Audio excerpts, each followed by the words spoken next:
자, 오늘은 제1부 예수님의 예언된 총동원 대전도회 설교야 일부에. 빌라도의 법정에서 예수님 마지막으로 전도회를 했습니다. 이 전도회가 어떤 것인지 우리가 한번 보겠습니다. 예수님이요 죄인으로 법정에 소환됐죠.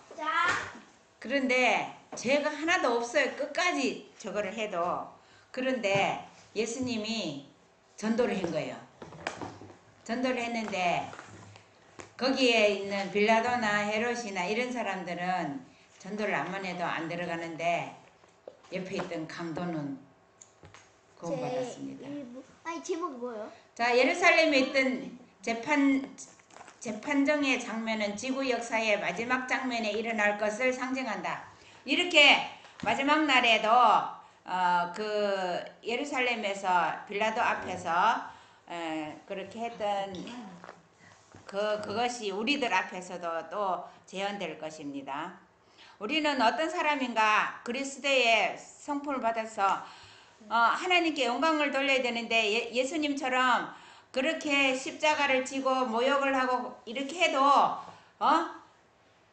우리가 그것을 참을 수 있는 사람인지, 우리는 또 제사장이나 장로들이나 폭도들, 로마 군인들, 사내들인 회원들 어느 편에 있는 것 같아요? 우리는 요한이나 마리아, 구원받은 강도, 제자들, 많은 무리들 어느 편이에요? 굴욕과 술 취와 멸시, 채찍질, 욕설, 비날 이 모든 것을 이길 수 있는 예수님의 품성 의가 준비되어 있는지요? 있으면 우리가 마지막에 우리도 마지막 대전도회를 한번 하고 끝날 거예요.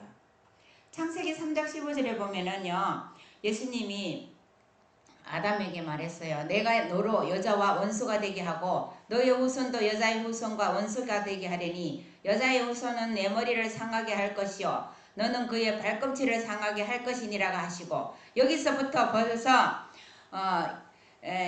예수님이 십자가에 달려서 그 아담의 그 죄를 속할 것을 말했어요. 이것이 비밀의 의논, 평화의 의논이었습니다. 스가랴 6장 13절에 보면은요, 아담하고가 죄를 짓고 나서 회의가 있었어요. 비밀 회의가. 그가 여호와의 전을 건축하고 영광도 없고 그 위에 앉아서 다스릴 것이요 또 제사장이 자기 위에 있으리니 이 두 사이에 평화의 의논이 있으리라 하셨다 하고, 예수님과 하나님 아버지와 두 분 사이에 평화의 의논을 했어요. 아담하와가 죄를 지었을 때요. 그렇게 해서 예수님이 십자가를 졌습니다. 이것이 구속의 오묘함이요 하나님의 사랑은 사람이 구속받을 수 있는 한 경륜을 생각하셨다. 깨어진 하나님의 율법은 죄인의 생명을 요구하였다. 온 우주에서 사람을 위하여 이 요구를 만족시킬 수 있는 분은 한 분밖에 없다. 누구예요? 누구시죠? 그리스도 예수님입니다. 요한복음 3장 16절에 보면은 하나님이 세상을 이처럼 사랑하사 독생자를 주셨으니 이는 저를 믿는 자마다 멸망치 않고 영생을 얻게 하려 하심이니라.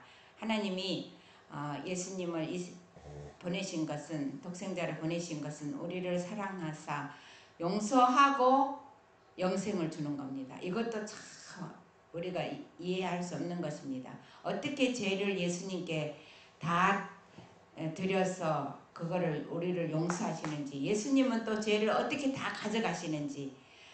그리고 요한복음 19장 30절 예수님은 신포도주를 받으신 다음에 다 이루었다 하시고 머리를 숙이며 숨을 거두셨었어요.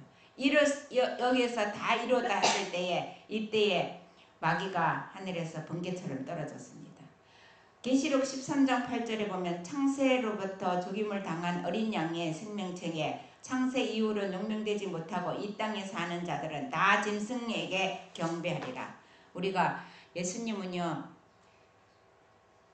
창조 때 창세 전부터 그때부터 예수님이 죽임을 당한 어린 양이었습니다. 우리가 그 어린 양의 생명책에 기록돼야 우리가 마지막 짐승의 표를 받지 않습니다. 그리스도 즉각적인 보증, 죄가 있자마자 곧 구세주가 있었다. 그리스도께서는 자신이 고통을 당해야 할 것을 아셨지만 인간을 대신하기로 하셨다. 아담이 죄를 범하자마자 하나님의 아들은 그가 갈바리 십자가 위에서 죽으실 때 가지셨던 동일한 능력으로 범죄자에게 선고된 운명을 막기 위하여 당신을 인류의 담보물로 제시하셨다. 예수님이 아담의 죄를 짓자마자요. 거기서부터 예수님은요. 그 능력으로 죄를 막기 위해서 담보물이 되셨습니다. 하이주석 스가랴 6장 13절에 보면은 평화의 여인은 사람의 타락은 온 하늘을 슬픔으로 가득 채웠다. 하나님께서 창조하신 세계는 죄의 저주로 시들었고 율법을 범한 자가 피할 길은 없는 것 같이 보였다. 천사는 찬양의 노래를 그쳤다. 하늘 궁정에서는 죄가 가져온 황폐 때문에 통곡하고 있었다. 하늘의 영광스러운 사령관이신 하나님의 아들은 타락한 인류를 동정하셨다. 잃어버린 세계의 임할 화가 그분의 앞에 떠오를 때에 그분의 마음은 무한한 동정심으로 감동되셨다. 그러나 하나님의 사랑은 사람이 구속받을 수 있는 한 경륜을 생각하셨다. 깨어진 하나님의 율법은 죄인의 생명을 요구하였다. 온 우주에서 사람을 위하여 이 요구를 만족시킬 수 있는 분은 한 분밖에 없었다. 우리가 예수님은 하나님이여 구속의 경륜으로 이것을 가져오실 때는요. 무한한 동정심으로 사랑을 우리에게 주시는 것입니다. 하나님의 율법은 하나님 자신처럼 거룩함으로 하나님과 동등하신 분만이 범법에 대하여 속죄하실 수 있다. 그리스도밖에는 아무도 타락한 사람을 율법의 저주에서 구속하여 다시 그를 하늘과 조화시킬 수 없었다. 그러므로 그리스도께서 죄책과 죄의 수치를 몸소 당하여야만 하셨는데 죄는 거룩하신 하나님께 매우 가증히 여기는 바 되어 아버지와 아들을 분리할 수밖에 없었다. 그리스도께서는 타락한 인류를 구원하시기 위하여 비참의 10년에까지 내려가시고자 하셨다. 예수님은 하나님께서는요 율법을 범한 사람을 구원하기 위해서 하나님과 동등하신 그분의 아들을 정말 분리하는 그 짐을 지셨습니다. 그래서 예수님은 그것을 지기 위하여 이 십자가를 지기 위해서 사람으로 이 땅에 오신 것입니다. 타락한 사람의 자녀들을 위한 비밀의 의논, 평화의 의논은 오래 계속되었다. 구속의 경륜은 지구의 창조 전에 이미 세워졌는데 그것은 그리스도께서 창세로부터 죽임을 당한 어린 양이기 때문이었다. 그러나 우주의 왕이실지라도 범죄한 인류를 위하여 그분의 아들을 죽게 하는 일은 큰 투정이 아닐 수 없었다. 그러나 하나님이 세상을 이처럼 사랑하사 독생자를 주셨으니 이는 저를 믿는 자마다 멸망치 않고 영생을 얻게 하려 하심이었다. 예수님을 이 세상에 주신 것은요 얼마나 사람을 사랑하시는 아버지 하나님이 얼마나 아들을 주기까지 우리를 사랑하시는지 이것을 깨닫는다면 우리가 하나님이 이 세상을 사랑하시는 그 사랑의 깊이에 우리가 부합되도록 살 수 있습니다. 그 속에 오묘하며 그분을 사랑하지 않는 세상에 대한 하나님의 사랑이요 지식에 넘치는 그 사랑의 깊이를 누가 알 수 있으리요. 영원한 세월을 통하여 이 측량할 수 없는 사랑의 오묘함을 이해하려고 노력하는 불의의 지성들은 의아해하며 경탄할 것이다. 천사들이 이렇게 경탄한 것입니다. 이제 예수님이 빌라도의 법정에서 심판을 받는 것입니다. 마태복음 27장 17절에 예수께서 총독 앞에 섰음에 총독이 물어 가로되 내가 유대인의 왕이냐? 예수께서 대답하시되 내 말이 옳도다 하시고 대제사장들과 장로들에게 고소를 당하되 아무 대답도 아니하시는지라. 이에 빌라도가 이르되 저희가 너를 쳐서 얼마나 많은 것으로 증거하는지 듣지 못하느냐 하되 빌라도가 예수님이 대해서 말하는 것이 있잖아요. 내가 유대인이 왕이냐 그랬어요. 이게 왕이라고 하면요 이거는 모반죄로 들어가는 거예요. 그래서 내 말이 옳도다 예수님이 내가 그렇다 했거든요. 그런데 예수님이요 그 말한 것은 이 세상의 왕이 아니라는 것을 가르쳐줘요. 그래서 예수님이 빌라도가 여러 가지로 말해도 유대인들이 그렇게 하는 것에 대해서 빌라도 앞에서 한마디의 대답지 아니하시니 총독이 심히 귀히 여기더라. 명절을 당하면 총독이 무리의 소원대로 제수 하늘을 놓아주는 전례가 있더니 그때에 바라바라는 유명한 제수가 있었는데 저희가 모였을 때 빌라도가 물어 가로되 너희는 내가 누구를 너희에게 놓아주기를 원하느냐 바라바냐 그리스도라는 예수냐. 이때요 바라바가요 바라바의 뜻이 뭐였죠? 아버지 아들. 아버지 아들이라는 뜻이었죠. 그런데 그때 예수님이 하나님 아들로 이 세상에 할 때 그때 당시에 바라바가요 그 유대 지방에 다니면서 자기가 구세주라고 떠들고 다녔어요. 그러는데 이 바라바가 나쁜 짓을 많이 했어요. 막 겁탈나고 막 나쁜 짓을 많이 해갖고요 반란을 일으키고 이래가지고 감옥에 갇혔거든요. 그런데 유대인들이 원하는 그런 방식으로 바라바가 자기가 예수라면서 이때 당시에도 자기가 하나님의 아들이라고 말하면서 그렇게 이렇게 일했던 사람이에요. 마태복음 27장 18절 20절에 보면요. 이는 저가 그들의 시기로 예수를 넘겨준 줄을 아미려라. 빌라도가 알았어요.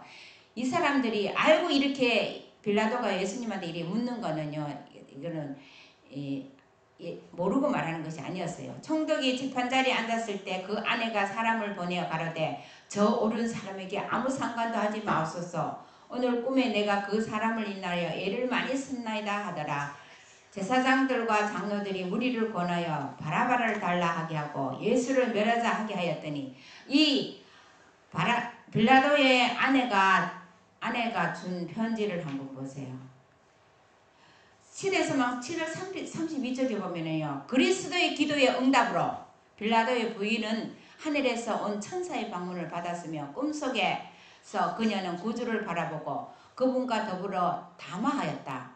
빌라도의 부인은 유대인이 아니었으나 꿈속에 예수님을 바라보았을 때 그녀는 예수님의 품성과 사명에 대하여 아무런 의심도 없었다. 그녀는 그분이 하나님의 왕자이심을 알았다. 그녀는 재판정에서 신문 받으시는 예수님을 바라보았으며 죄수의 손처럼 단단히 묶인 손을 보았다. 그녀는 헤롯과 그의 군병들이 무서운 일을 행하고 있는 것을 보았다. 그녀는 질투와 악의에 가득 찬 제사장들과 관원들이 미친 듯이 고소하는 소리를 들었다. 그녀는 우리에게 법이 있으니 그 법대로 하면 저가 당연히 죽을 것이라는 말을 들었다. 그녀는 내가 그에게서 아무 죄도 찾지 못하였다고 선언한 후에 빌라도가 예수님을 채찍질하는 자에게 내어주는 것을 보았다. 그는 빌라도에 의하여 사형이 선고되는 것을 들었으며 그가 그분을 살해하는 자들에게 내어주는 것을 보았다. 그녀는 갈바리의 십자가가 세워지는 것을 보았다. 그녀는 이 지구가 어둠 속에 꿈속에서 봤어요. 계시로 보여주는 겁니다. 어둠 속에 덮이는 것을 보았다. 그 십자가 그 갈바리 언덕이 덮이는 것을 보았으며 다 이루었다는 신비스러운 부르짖음을 들었다. 여전히 다른 장면이 그녀의 시선을 붙들었다. 그리스도께서 크고 흰 구름 위에 자정하신 장면과 이 지구가 허공에서 비틀거리고 그분을 살해한 자들이 그분의 영광 앞에서 도망치는 것을 보았다.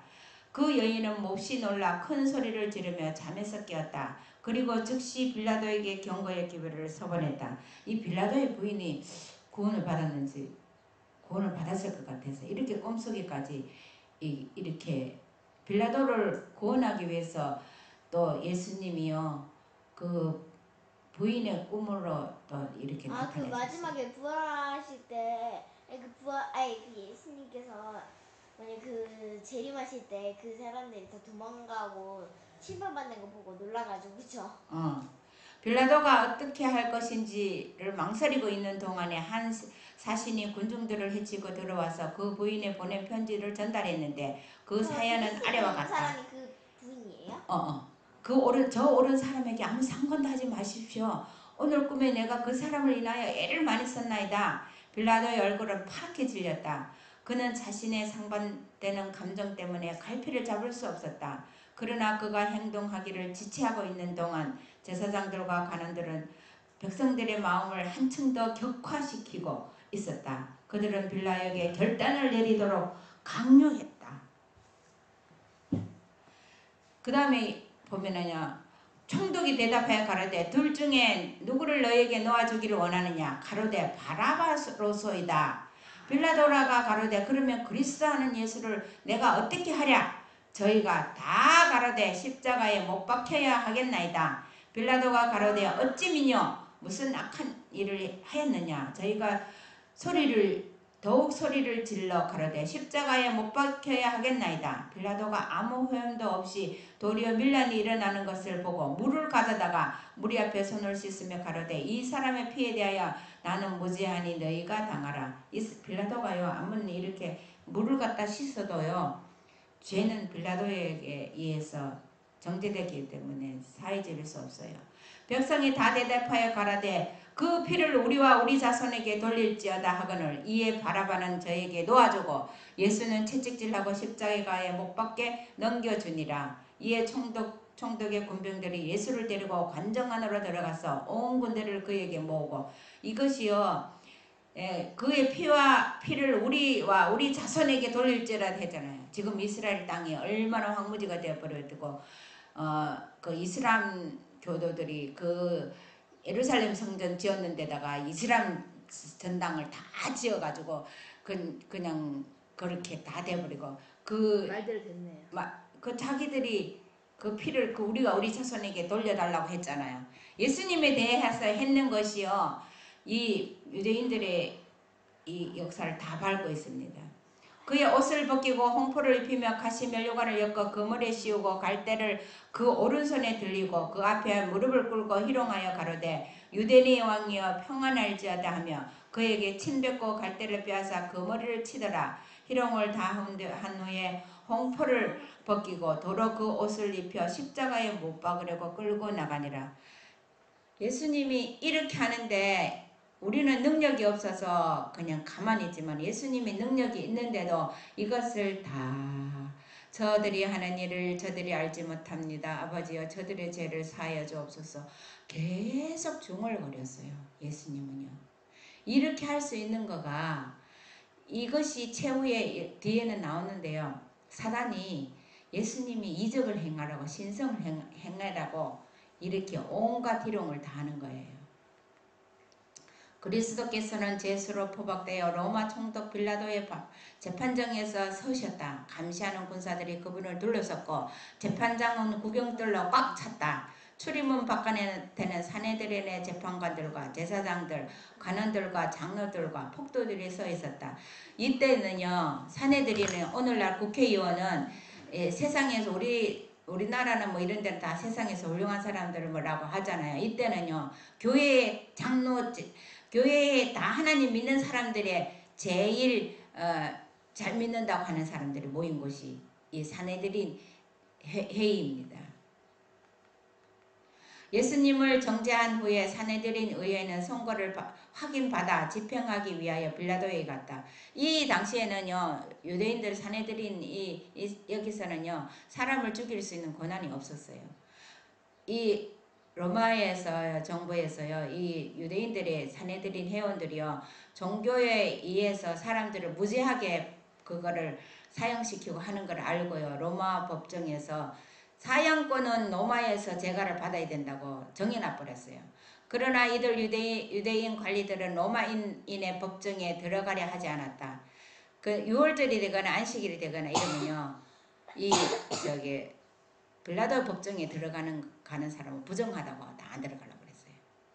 그들은 그리스도께서 참 6월절 양이신 것과 그분이 그분을 거절한 이상 그 큰 잔치가 그들에게 아무런 의미가 없다는 것을 알지 못했다. 이렇게 하나님을 열심히 믿는다고 하면서도 예수님을 십자가에 못 박기 위해서 이렇게 하는 거를 6월절 양이신지를 정말 이렇게 몇천 년 동안 양을 잡으면서도 모르고 있었습니다.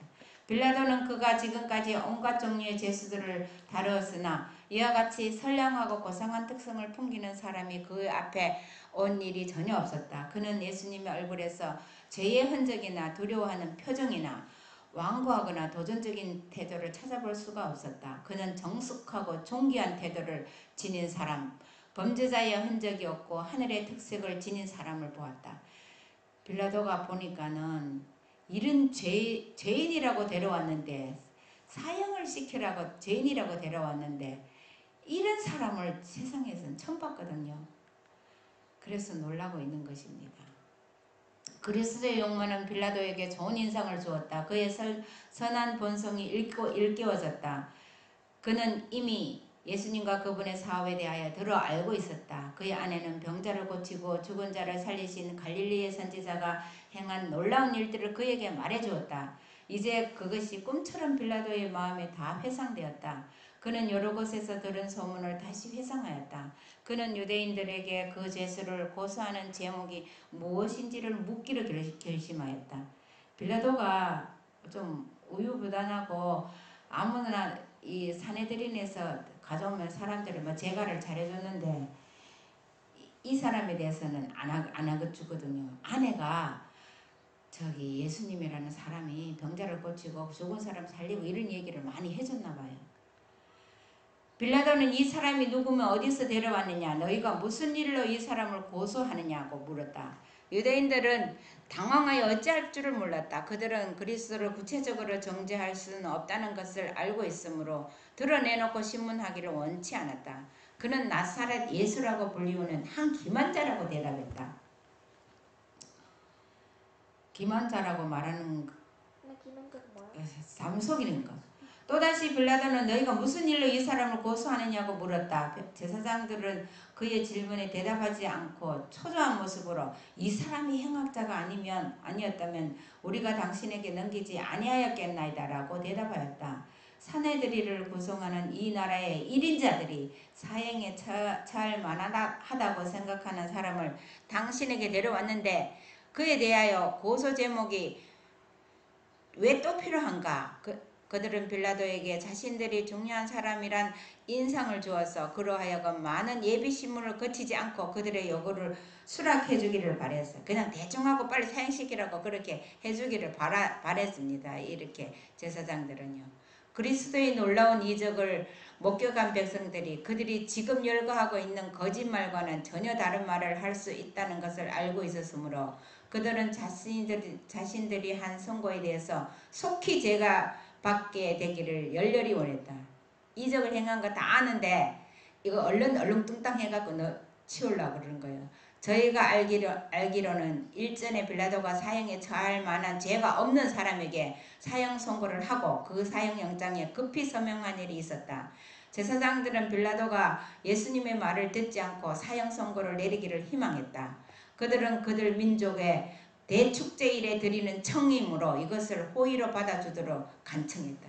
대축제일에 이거 호의를 받아달라고 이렇게 하는 겁니다. 그러나 이 제수에게는 빌라도를 주저케 하는 그 무엇이 있었다. 그는 감히 이 일을 할 수 없었다. 그는 제사장들의 의도를 잘 알고 있었다. 그는 얼마 전에 예수께서 죽은 지 나흘이나 되는 나사로를 어떻게 살렸는지를 기억하고 있었으므로 정죄의 선고에 서명하기 전에 예수님을 고소하는 제목이 무엇이며 저희가 능히 그것에 대하여 증거를 제시할 수 있는지를 알아보기로 결심했다. 빌라도가 이렇게 예수님을 대해서 들은 것이 많아가지고 증거 제출해야 사형을 결정해 주겠다고 이렇게 우기는 겁니다. 그는 말하기를 그대들의 재판으로도 충분하다면 왜 제수를 나에게 데려왔느냐고 하였다. 너희가 저를 데려다가 너희 법대로 재판하라고 말하자 제사장들은 저희는 이미 그 사람에게 선고를 내렸으나 그들의 정죄를 유효하게 하기 위하여 빌라도의 선고를 얻어야 한다고 했다. 그대들의 선고가 무엇이냐고 빌라도는 물었다. 그들은 대답하기를 그것이 사형 선고이지만 우리가 어떤 사람을 사형에 처한다면 그것은 불법이라고 하였다. 그들은 자기 불법 잘하면서 불법 안 하려고.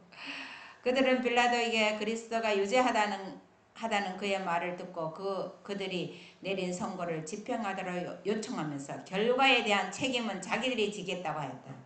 자꾸 자기 책임들을 자기가 진다고 그래요. 예수님을 불법으로 하고는. 빌라도는 공정하거나 양심적인 재판관은 아니었다. 그러나 그는 심지가 약함에도 불구하고 그들의 요구를 거절하고 들어주지 않았다. 그는 예수님에 대한 고소가 성립되기까지는 예수님을 정지 않을 작정이었다. 제사장들은 궁지에 빠졌다. 그들은 자신들의 위선을 깊숙이 은폐하지 않으면 안 된다는 것을 알았다. 그들은 그리스도가 종교적 문제로 잡혀왔다는 것을 나타내지 말아야 하였다. 만일 그것이 잡혀온 이유로 대두된다면 그들이 추진하는 일이 빌라도에게 아무 가치가 없는 것을 알았어요. 이 사람들은 하나님의 아들이라고 했기 때문에 이렇게 종교적인 문제로 잡아와가지고는 예수님을 공범죄로, 그러니까 왕으로 추진한다는 그 제목을 씌웠어요. 그들은 예수께 공법에 위배되는 일을 하고 계신다는 것을 나타내야만 했고, 그렇게 되면 예수님은 정치범으로 처벌을 받을 수 있기 때문이었다. 유대인들 가운데 로마 정부에 대한 폭동과 반란이 계속하여 일어나고 있었다. 로마인들은 이러한 반란을 매우 가혹하게 다스렸으며 그런 일이 일어나는 것을 막기 위해 항상 경계하고 있었다. 로마 정부가요, 이게 지배하고 있었잖아요. 이렇게 누구든지 일어나서 이렇게 로마를 대항하고 왕이 되려고 그런 사람이 있으면요, 아주 가혹하게 했어요. 그래서 바나바가 붙잡힌 거예요. 바로 며칠 전만 해도 바리새인들은 우리가 가이사에게 세를 바치는 것이 가하니까 라는 질문으로 그리스도를 함정에 빠뜨리려고 했다. 그러나 그리스도께서는 그들의 위선을 폭로하였고 그곳에 있던 로마인들은 음모를 꾸민 자들이 완전히 패배한 것을 보았다. 그들은 가이사의 것은 가이사에게 바치라는 그분의 대답을 듣고 그들이 당황하는 것을 보았다. 이제 제사장들은 이 기회에 그들이 그리스도께서 가르치기를 바랐던 그것을 그분이 가르쳤다고 주장해야 하겠다고 생각했다. 최후 수단으로 그들은 도움이 될 만한 거짓 증인들을 불렀어요. 고소하여 가로되 우리가 이 사람을 보며 우리 백성을 미혹하고 가이사에게 세 바치는 것을 금하며 자칭 왕 그리스도라 하더이다 라고 하였다. 세 가지는 전혀 터무니없는 고소였음을 제사장들은 알고 있었으나 그들의 목적을 달성하기 위하여 이 같은 위증죄를 범하는 일도 서슴지 않았다. 참 앞뒤가 안 맞는 그런 제목을 가지고 왔습니다. 빌라도는 그들의 목적을 간파하였다. 그는 죄수가 정부를 전복하려는 업무를 꾸몄다는 주장을 믿지 않았다. 예수님의 온유하고 겸손한 자태는 고소 내용과는 전혀 일치하지 않았다. 빌라도는 유대 교관들이 그들의 진로를 가로막는 그 무죄한 사람을 멸하기 위하여 음흉한 업무를 꾸몄다는 사실을 확신했다. 예수님을 향하여 내가 유대인의 왕이냐고 그가 물었을 때 구주께서는 내 말이 옳도다고 대답하셨다. 그분이 말씀하실 때 그분의 용모는 마치 햇빛이 비치고 있는 것처럼 빛났다. 이 말 때문에요, 이렇게 모반죄로 판결이 납니다. 가야바와 그와 함께한 자들이 그분의 대답을 듣고 빌라도에게 예수님이 고소당하고 있는 죄를 자인했다는 사실을 증언하도록 요청했다. 소란스러운 큰 소리로 제사장들과 서기관들과 관원들은 예수님을 사형에 처하기를 요구했다. 폭도들의 울부짖음이 일어났고 소음으로 기청이 터질 지경이었다. 빌라도는 당황하였다. 예수께서 당신을 고소하는 자들에게 아무 대답도 하지 않음을 보고 빌라도는 아무 대답도 없느냐? 저희가 얼마나 많은 것으로 너를 고소하는가 보라 하되 예수께서 다시 아무 말씀도 하지 않으셨다. 네, 여기에 보면요, 우리가 어떤 억울한 거를 당해갖고 재판받을 때 아무 말 안 하기가 쉽지 않아요. 변명을 그냥 열변을 토하면서 변명할 거예요. 아무 말도 하지 말아야 돼요. 상대방이 들을 수 있는 상황이 아니면요, 아무 말도 안 하는 것이 맞아. 그래 은근히. 아침에 어시퍼들이 그 말이에요. 네. 재판정 안에 있는 모든 사람들을 볼 수 있는 빌라도의 뒤편에 서서 온갖 욕설을 들었으나 그리스도께서는 그 모든 거짓 고소에 대하여 한마디도 대답하지 않으셨다. 그분의 모든 태도는 양심적으로 무죄하다는 증거였다. 그분은 당신의 신변에 부딪히는 성난 파도에도 불구하고 끄떡하지 않고 서 계셨다. 마치 사나운 대양의 물결처럼 점점 높이 치솟는 거대한 분노의 파도로 그분의 주위에서 파열하였지만 그분을 치지는 못하였다. 그분은 말없이 서 계셨으나 그분의 침묵은 웅변이었다. 그것은 한 줄기의 빛이 속에서부터 나와 그 사람을 비추는 것 같았다. 이런 태도가 우리가 마지막에 법정에 서야 할 예수님의 태도는 우리의 태도입니다. 품성을 받아야 돼요. 빌라도는 예수님의 태도를 보고 놀랐다. 그분께서는 그 같은 실증을 얻어내는 동시에 군중들의 소동을 피하기 위하여 빌라도는 예수님을 자기 곁으로 가까이 오게 해서 내가 유대인의 왕이냐고 다시 물었다. 왜 이렇게 자꾸 유대인의 왕이냐고 자꾸 묻죠. 예수님이요 유대인의 왕이냐는 것은 예수님이 하나님의 아들로였어요. 이 온 우주에 만왕의 왕이 만주의 주라 그랬잖아요. 왕인 거는 이거를 맞는데 이 세상의 왕이 아닌데 이것을 내가 유대인의 왕이라는 말을 왜 사형선고와 연결되는 건데 계속 왕이라 그러거든요. 침묵하면서 이 말은 했어요. 예수께서는 직접적으로 이 질문에 대답하지 않으셨다. 그분은 성령이 빌라도에게 투정하시는 것을 아시고 그가 자신의 확신을 표명할 기회를 주셨다. 이 빌라도는 헤롯하고 틀려요. 빌라도는 아직 뭔가 구원을 얻을 수 있는 기회를 준 거예요. 예수께서는 그래서 빌라도 앞에서 여러 가지 내 나라는 이 나라가 아니고 여러 가지 설명을 많이 해요. 예수께서는 이는 내가 스스로 하는 말이뇨 다른 사람이 나를 대하여 내게 한 말이뇨 라고 물으셨다. 다시 말하면 빌라도로 하여금 그러한 질문을 하게 한 것이 제사장들의 고소 때문인가 아니면 그리스도로부터 빛을 받고자 하는 소망 때문인가 라는 말이다. 빌라도는 그리스도의 말씀의 뜻을 깨달았으나 마음속에 자만심이 일어나서 그가 절실하게 느꼈던 확신을 고백하려 하지 않았다. 빌라도는 내가 유대인이냐? 내 나라 사람과 대제사장이 너를 내게 넘겼으니 내가 무엇을 하였느냐고 대답하였다. 대제사장이요 여기 앞장서서 대제사장이 누구였죠? 흔별아 가야바가 대제사장이다. 대제사장이 와갖고 그냥 앞장서서 저기 해요. 대제사장이 6월절 준비는 안 하고 그렇게 하고 있어요. 빌라도는 황금처럼 귀중한 기회를 놓쳐버렸다. 그러나 예수께서 그에게 더 큰 빛을 주지 않고는 그를 내버려 둘 수가 없었다. 예수께서 빌라도의 질문에 직접 대답하지 않으셨지만 그분은 자신의 사명은 분명히 말씀하셨다. 그분은 당신이 세상의 보좌를 구하고 있지 않다는 것을 빌라도에게 깨닫도록 하셨다. 예수께서는 내 나라는 이 세상에 속한 것이 아니라 만일 내 나라가 이 세상에 속한 것이었다면 내 종들이 사워 나로 유대인에게 넘기우지 않게 하리라. 이제 내 나라는 여기에 속한 것이 아니라 빌라도가 가로되 그러면 내가 왕이냐? 왕이 아니냐? 예수께서 대답하시되 내 말과 같이 내가 왕이니라. 내가 이를 위하여 났으며 이를 위하여 세상에 왔나니 곧 진리에 대하여 증거하려 함이로다.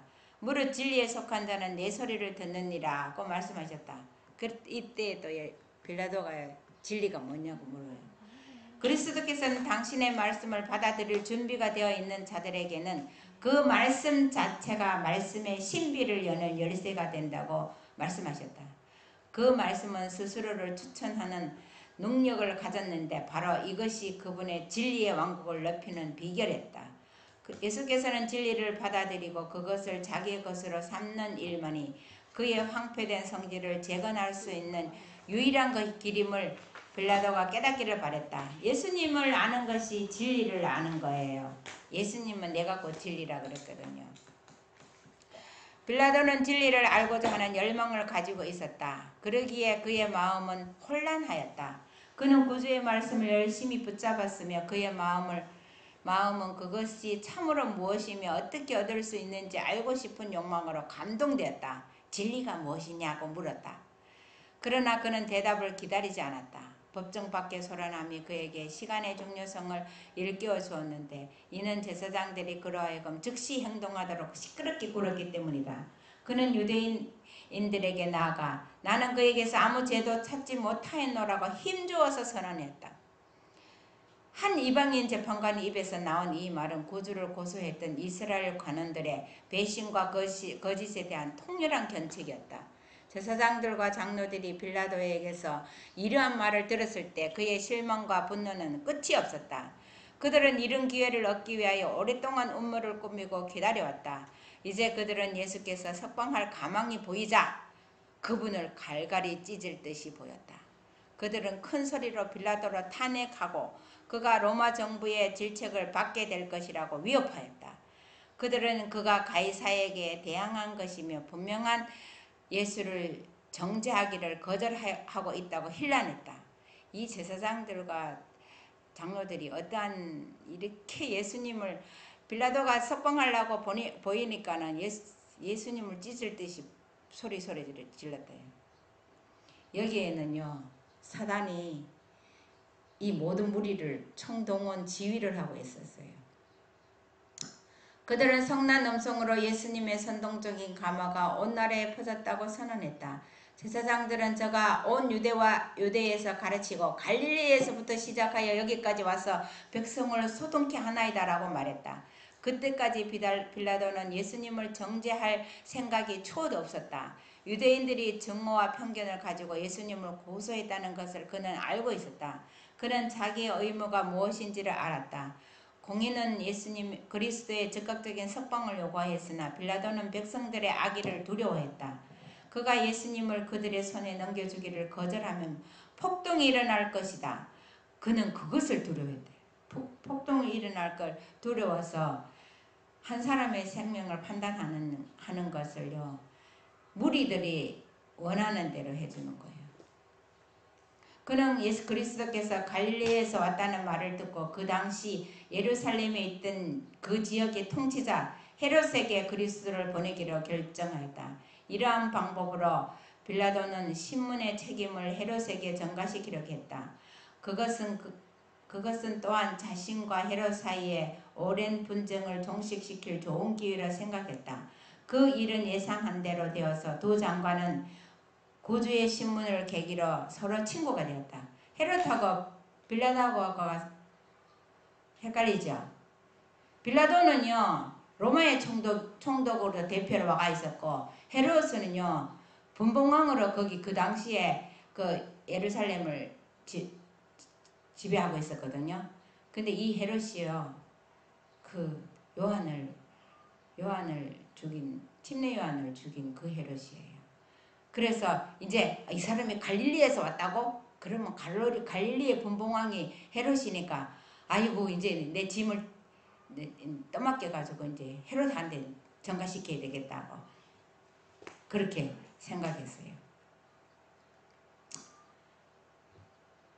이것이요 마태복음 27장에 있는 것이 화이트색에 보면 마지막 날의 상징이라고 그랬어요. 예루살렘에 있었던 재판정의 장면은 지구 역사의 마지막 장면에 일어날 것들의 상징이다. 세상은 진리이신 그리스도를 받아들이든지 아니면 최초의 큰 배도자여 도둑이요 반역자여 살인마인 사단을 받아들일 것이다. 그들은 하나님의 계명과 예수의 믿음에 관한 자비의 기별을 거절할 것이나 아니면 거절하거나 아니면 예수 안에 있는 진리를 받아들일 것이다. 만약 그들이 사단과 그의 거짓된 것을 받아들이면 그들은 자신들을 모두 거짓말장애의 괴수로 만드는 반면에 바로 무한하신 하나님의 아들에게서 돌아서는 것이다. 이게요 우리가 지금도 바나바를 택하고 예수를 거절할 수 있어요. 이 사람들이 이때가 제사장, 장로들 이 사람들이 다 교회의 최고 지도자였거든요.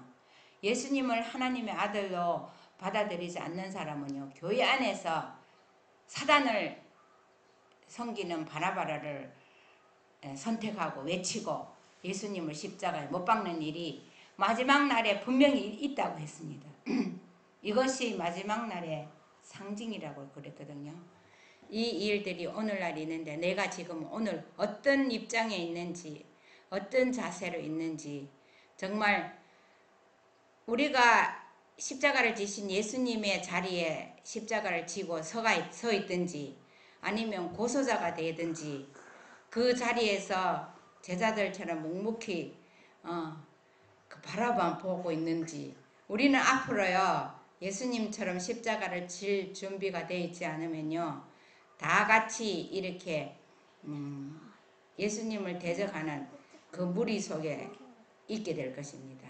우리가 우리의 길이 예수님이 따라가는 십자가의 길이라는 것을 생각하고 예수님이 지신 십자가를 지기 위해서는 예수님의 품성 의를 받아야 돼요. 그러지 않고는 우리를 모독하고 어떻게 억울한 누명을 쓸 때 침묵할 수 있는 그런 품성을 가져서 우리가 진리를 승리하는 모두가 되기를 바랍니다.